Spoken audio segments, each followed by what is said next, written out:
Hello friends, welcome back to my channel Medical Wala. So today we are discuss sample paper and मान के चलिए इसे हम PYQ कह सकते हैं। PYQ को हम डिस्कस करने वाले हैं सेक्शन मैंने जैसा कि कल आप लोगों से बोला था कि 2025 का हम PYQ करने वाले हैं और उसी के बेसिस पे हम ये देखेंगे कि क्वेश्चन कैसा आया था। और हाँ, मंडे से आप लोगों का जो सेक्शन है यानी कि क्लासेस आपके स्टार्ट हो जाएंगी। सो उससे पहले हम पूरा रिव्यू देख लेते हैं, एग्ज़ाम पॉइंट्स कैसे क्वेश्चन पूछते हैं। और हमने कल सिलेबस को डिस्कस किया था, जो न्यू एजुकेशन पॉलिसी से न्यू सिलेबस है उसके अकॉर्डिंग। एंड देन हम आज क्वेश्चन प्लस उसके सॉल्यूशंस के साथ हम डिस्कस करने वाले हैं। बिकॉज सॉल्यूशन इसलिए होगा क्योंकि हमें आइडिया लग जाएगा कि कैसा क्वेश्चन में हमें कितना वर्ड्स लिखने हैं। जैसे कि आपको दिख रहा होगा कि सेक्शन ए में टोटल 10 क्वेश्चन है और हर क्वेश्चन के 2 मार्क्स हैं। ठीक है, तो 2 मार्क्स के लिए हमें ज़्यादा पेजेस तो नहीं भरने होते हैं, तो हमें उतना ही लिखना होता है जितना कि हमें नंबर मिले। यहाँ पे क्वेश्चन है, describe the axial skeleton and out of skulls. यानी एक्सेल स्केलेटन्स की बात करें तो यहाँ पे डिस्क्राइब करने के लिए बोला है कि जो स्कल्स हैं यानी खोपड़ी, ठीक, उसके एक्सेल स्केलेटन की लिस्ट बनाने को बोला है कि कितना होता है। तो नॉर्मली अगर आपको एक्सेल स्केलेटन की बात करें तो इस एक्सेल स्केलेटन आंसर हमें देना होता है। तो आंसर हम कैसे देंगे? आंसर पता रहेगा तभी तो देंगे, है ना। तो हमें आंसर देने से पहले जैसे कि हम जब पढ़ेंगे इसके एक्सेल स्केलेटन स्केलेटन वाले सिस्टम में एनाटॉमी के, तो हम वहाँ पे डिस्कस करेंगे किस तरीके से, कौन सा। तो हमारा एक्सियल स्केलेटन आंसर होगा कि axial skeleton it form the central axis of the body consisting of 18 bones including the skulls. यानी कुल कितने बोन्स होते हैं? 80 बोन्स होते हैं। Vertebral कॉलमन and the thoracic case, है ना। तो ये वाला आप देख सकते हो कि 80 बोन्स है इंक्लूड हुआ है स्केल्स में। एंड वर्टिब्रल कॉलम होता है, थोरेसिस केसेस होते हैं। एंड बोन्स ऑफ स्कल्स की बात करें तो द स्कल्स कंप्रेजेस 22 बोन्स। यानी जो बोन्स ऑफ स्कल्स होते हैं उनमें कुल 22 बोन्स होते हैं। 8 क्रेनियल बोन्स होते हैं, जैसे फ्रंटल में फ्रंटल होता है, 2 पेरेंटल होता है, 2 टेम्पोरल होता है, occipital, sphenoid, इथेमॉइड and 40 facial bones होते हैं। उसके बाद अगर हम बात करें 2 नेसल्स एंड 2 मैक्सियल एंड 2 जाइगोमेटिक मैंडिबल और 2 लैक्रेमल और पैलाटाइन, 2 पैलाटाइन और इंफीरियर नेसल कॉनके और वर्मर्स होते हैं। ठीक है, तो बोन्स अब टोटल 22 है, तो 2-2 करके सब में दिया हुआ है। और फेशियल में कुल मिला जुला के 14 फेशियल बोन्स होते हैं। तो अब जब इसको ऐड करोगे तो आपको 22 बोन्स मिल जाएंगे बोन्स ऑफ स्कल में। तो ये हमारा क्वेश्चन था इसका एक्सियल स्केलेटन्स के।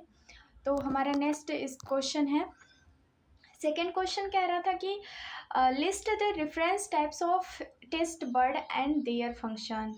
सो फ्रेंड्स, आप जब भी इसकी बात करते हो, सेकेंड क्वेश्चन तो हमें याद होना चाहिए, दिमाग में आ जाना चाहिए। इसने पूछा टेस्ट बर्ड्स।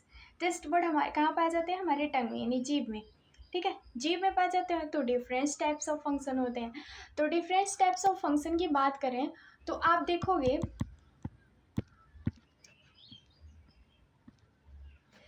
देखोगे कि यहाँ पे difference types of taste buds include होता है fungiform, foliated, circumvallate and filiform, है ना। ये हमारे टेस्ट बर्ड्स हैं जो हमारे जीव में पाए जाते हैं। फंक्शंस क्या होते हैं? Involve detecting various tastes such as sweet, sour, bitter and assisting in the perception of the food texture, है ना। फूड टेक्सचर्स के थ्रू दिया हुआ है कि वैसे भी जब भी आप कुछ खाते हो, कुछ पीते हो, तो आपको क्या होता है, आपको टेस्ट का पता कैसे चलता है?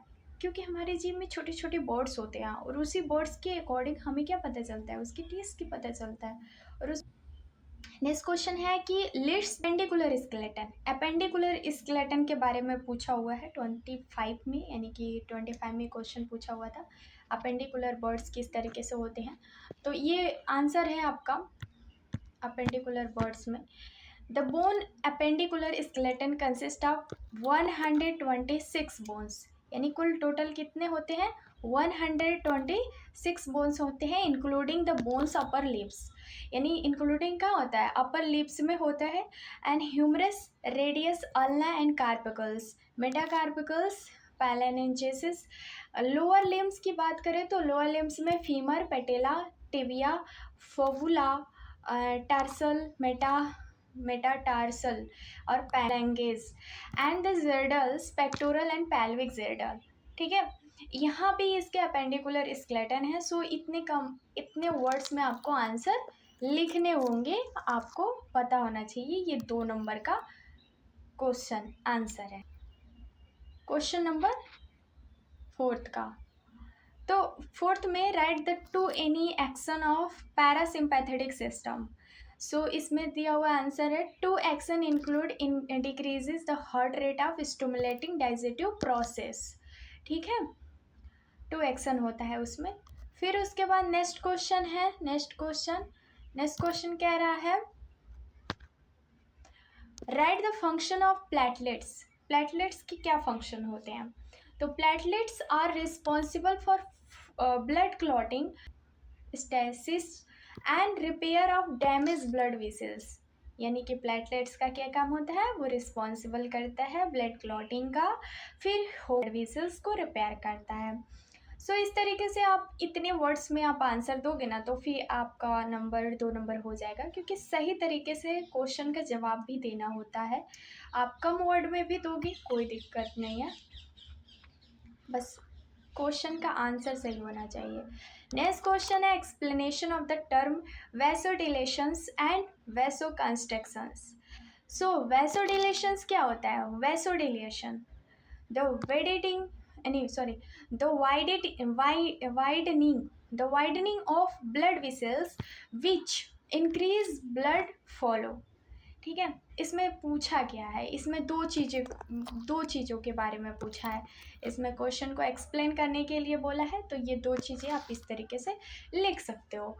देखो, वैसो कंस्ट्रिक्शंस तो narrowing of blood vessels which reducing blood flow, blood है। नेक्स्ट हमारा क्वेश्चन है, नेक्स्ट हमारा है फ्रेंड 7वां एक्सप्लेनेशंस की बात करें तो एक्सप्लेन करने के लिए पूछा है question, explain the term diastolic volume and end systolic volume. So end diastolic volume EDV the volume of blood the ventricles and end diastolic relaxation phases, and end systolic volumes की बात करें the volume of blood remaining of ventricles and in the systolic contraction phases. So यहाँ पर भी ये वाला part दिया हुआ है।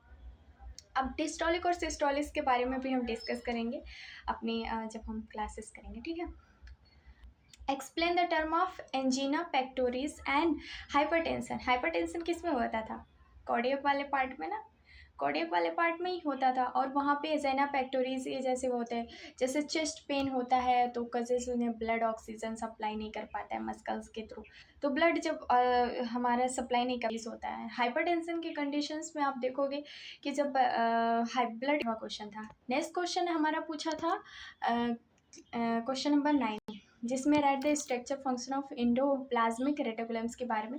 तो इंडोप्लाज्मिक रेटिकुलम्स के बारे में आप बहुत अच्छे से जानते होगे, बिकॉज आपने पढ़ा होगा सेल, तो आपको पता होगा। एंड स्ट्रक्चर्स की बात करें तो ये network membranes and tubules and sacs called Cisternae classified into the rough endoplasmic reticulums with ribosomes and smooth endoplasmic reticulum without ribosome, यानी कि जिसमें आपको राइबोसोम कहाँ उपस्थित मिलेगा। आपने पढ़ा होगा कि 80 राइबोसोम और 70 राइबोसोम। ठीक है, तो 80 राइबोसोम और 70 राइबोसोम किस में पाए जाते हैं, आपको इसके बारे में बताना है। और नेक्स्ट यानी कि एंडोप्लाज्म के फंक्शंस के बारे में बात करें, क्योंकि स्ट्रक्चर तो हो गया। रफ एंडोप्लाज्म में राइबोसोम प्रेजेंट होता है और स्मूथ एंडोप्लाज्म में विदाउट राइबोसोम होता है, ठीक है।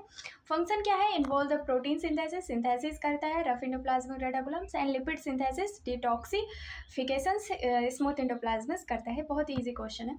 नेक्स्ट क्वेश्चन है, what is the role of renin in the regulation of blood pressure? ये भी क्वेश्चन आपका पूछा था क्वेश्चन नंबर 10th में, यानी 10 वाले क्वेश्चन में पूछा था। तो रेनिन इज रिलीज, रेनिन कहाँ से रिलीज होता है? किडनी में रिलीज होता है। कहाँ पे रिलीज होता है? किडनी में रिलीज होता है।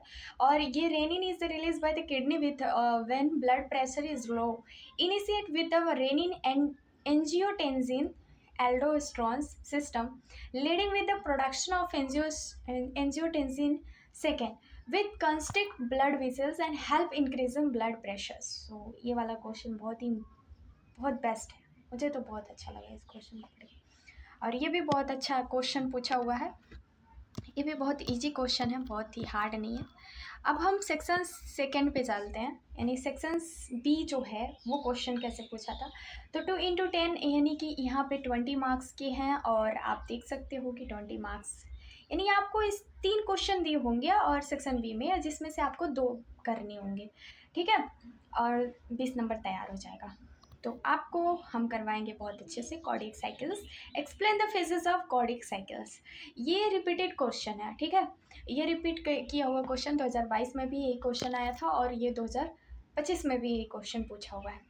तो आप यहाँ पे डिफिनीशंस, पहले आप डिफिनीशन लिखोगे, डिफिनीशंस लिखना पड़ेगा, बिकॉज डिफिनीशन लिखने के बाद आपको उसके आंसर्स देने हैं। आंसर्स आपको बहुत ही बड़े में थोड़ा सा देना पड़ेगा, बिकॉज ये 10 नंबर का क्वेश्चन है। तो आपको इस तरीके से क्वेश्चन के अकॉर्डिंग आपको डिफिनीशन, जैसे cardiac cycle in the sequence of coordinated electrical and mechanical event to occurs in the heart during the single heart beat in encompassing to period from the end on one constructions to the end of next phases के बारे में ये definition है उसका।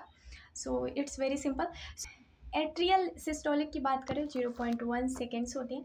The atrial contract forcing the remaining blood into the ventricles, है ना। इस तरीके से आपको क्वेश्चंस को अच्छे से कवर करना है, बिकॉज आपको आंसर आनी चाहिए। आंसर आप आएगा तभी आप उसको कर पाओगे। वेंट्रिकल सिस्टोलिक की बात कर रहे हैं, VS की बात कर रहे हैं, तो ventricle constructions rising pressure is close, AV walls or the open semilunar walls in the eject blood into the aorta and pulmonary arteries के बारे में। कंप्लीट कार्डियक डिस्टोली 0.4 सेकेंड्स होते हैं, जिसमें से आपको बहुत atria and ventricles or the state of the relaxation along the heart to fill with blood from the veins, है ना। ब्लड वेंस की तरफ से जाता है एंड वेंट्रिकल। तो इस तरीके से आपको आंसर देने हैं। आप देख सकते हैं कि क्वेश्चन क्या पूछा है। Define the cardiac cycle, explain the phases of cardiac cycle, यानी उसके एक्सप्लेनेशंस के बारे में पूछा है।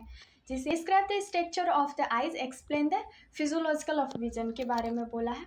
तो हमारी आइज़ किस तरीके से देख लेती हैं, यानी कि किसी भी चीज़ को जब वो देखती हैं तो उनका किसी भी चीज़ को, तो जैसे कि स्ट्रक्चर्स की बात करें तो eye balls consist of 3 main layer, 3 main layer होते हैं हमारी आँखों में। द फाइब्रस आउटर लेयर जिसे स्क्लेरा एंड कॉर्निया बोलते हैं। The vascular middle layer choroid ciliary body of iris and inner neural layer retina, ठीक है। ये सभी इंपॉर्टेंट पॉइंट्स इसमें दिए हुए हैं, ये सब हम पढ़ेंगे। तो आपको बहुत ज़्यादा टेंशन नहीं लेने का, बस पढ़ने का, ठीक है।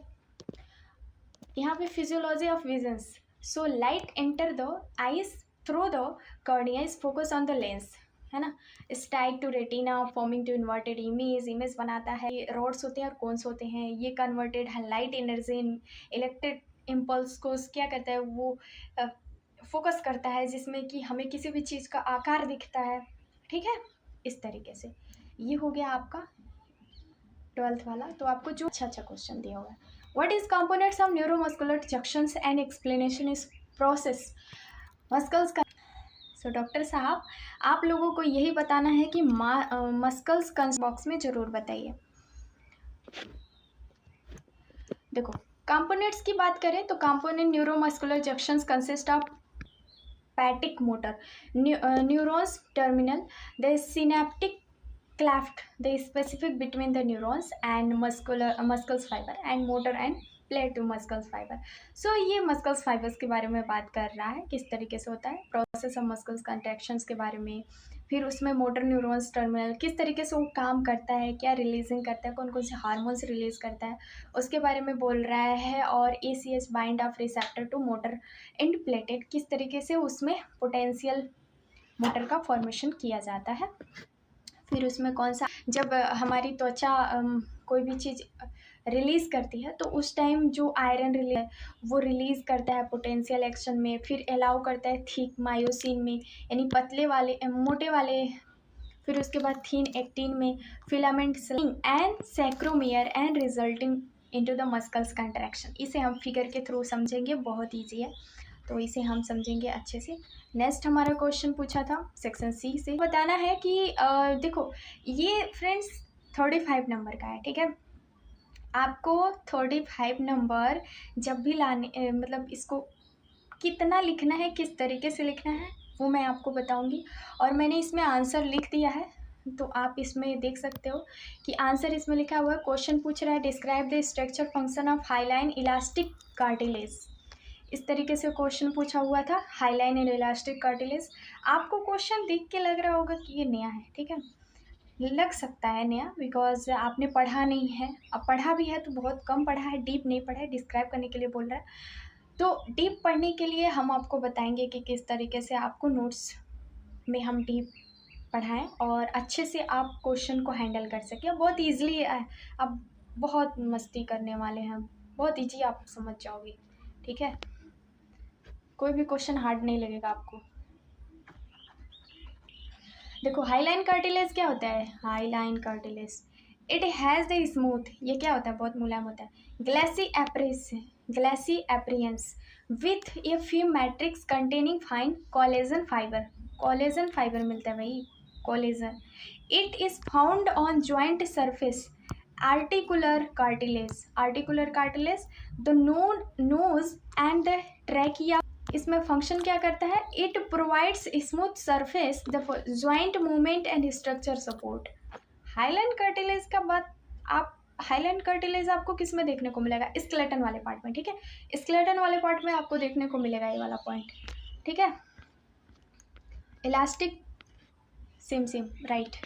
ये वाला इलास्टिक कार्टिलेज भी similar to hyaline but contain a dense network elastic fiber. It is found in the external ear pinna and epiglottis function. It provide strength to maintain the shape of structure while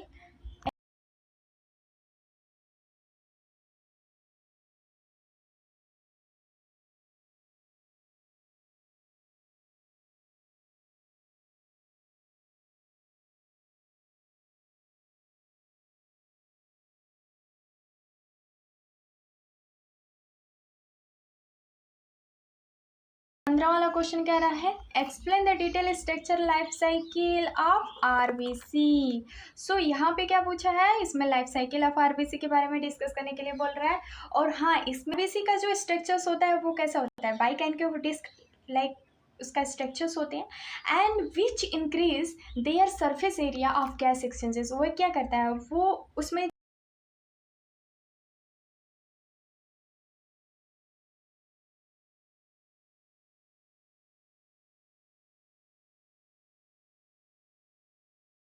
haemoglobin.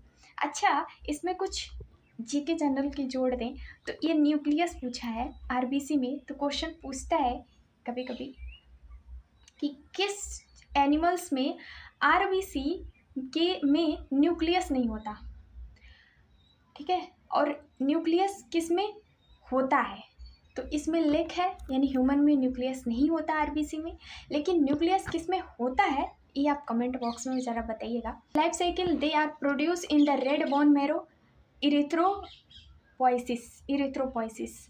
They circulate in the blood about 120 days. यानी कि इसमें जो blood होता है वो कितना दिनों का होता है, 120 दिन का होता है.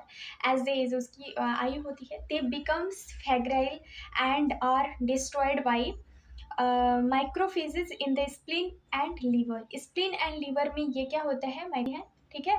ये क्वेश्चन मैंने कहीं देखा था, स्प्लीन एंड लीवर वाला, ये बहुत इंपॉर्टेंट है कि जो आरबीसी का लाइफ साइकिल है वो spleen where haemoglobin is break down, वहाँ पे आपको हीमोग्लोबिन कैसा होगा, ब्रेक डाउन हो जाएगा।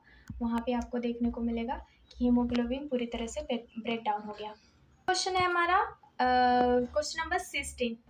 Explain the anatomy of ear with a neat level diagrams, because आपके कानों का ये क्या कह रहा है, ये कह रहा है कि उसके डायग्राम बनाइए। तो यहाँ मैंने डायग्राम को भी कवर किया है। जैसे कि यहाँ पे देखो कान में आपको देखने को मिलेगा कि किस तरीके से हमारे कान में कौन कौन से पार्ट होते हैं। तो हम उसको डिफाइन करके आपको बताएंगे कौन कौन से कान में पार्ट होते हैं, और फिर उसके बाद हम इसके स्ट्रक्चर्स के बारे में देख लेते हैं।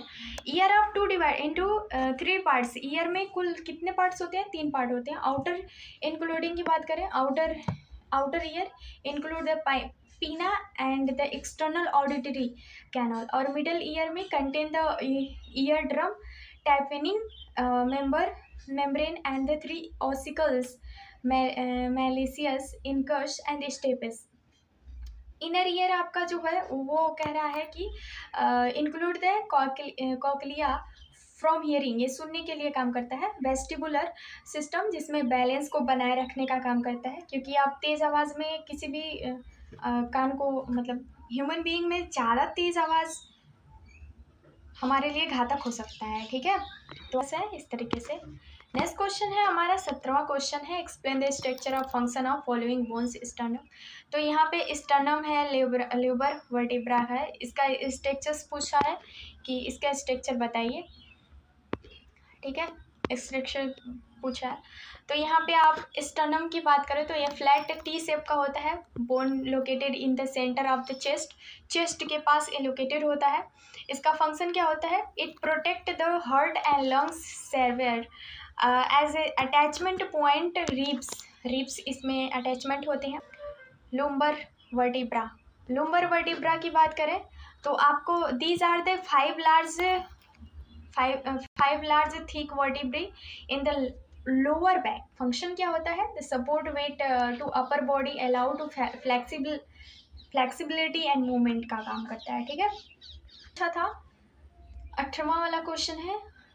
फ्रेंड देखिए, मैंने आपको अभी उतना ही बताया जितना 2025 में क्वेश्चन पूछा है, और साथ ही साथ मैंने कुछ उसके आंसर भी लिखे हुए हैं, कुछ नहीं, मतलब जितना था उतना लिखे हुए हैं।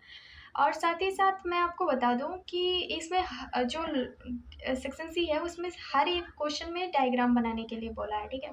तो डायग्राम मैं आपको बताऊंगी ये कैसे बनाना है। और हाँ, विदाउट डायग्राम में आप नोट्स मत बनाइएगा, बिकॉज आपको डायग्राम से नंबर मिल जाते हैं, बहुत अच्छे नंबर मिल जाएंगे। अगर आप लिखोगे भी नहीं ना, तो फिर भी डायग्राम बनाओगे तो आपको अच्छे से नंबर मिल जाएगा। तो देखो, define ECG and event of the cardiac cycle. मैंने आपको कार्डियक साइकिल्स के बारे में भी कल डिस्कस किया था। जैसे कि ये देखो, ECG electrocardiogram recording to electrical activity of the heart over time, कोरेशंस, P waves represented atrial depolarizations, atrial contractions, QRS complex represented depolarizations, ventricular contractions। अब ये हो गया। टी वेव्स में देखोगे तो टी वेव्स में भी आपको रिप्रेजेंट करने के लिए बोला है वर्टिकल रिपोलराइजेशंस की, जो रिलैक्सेशन को महसूस कराता है। तो ये है आपका। फिर उसके बाद 19 वाला क्वेश्चन कह रहा है, 19 वाला क्वेश्चन कह रहा है कि क्लासीफाई डिफरेंस, यानी कि classify difference types of muscular tissues and right their function. Muscular tissues के उसके फंक्शंस के बारे में लिखनी है।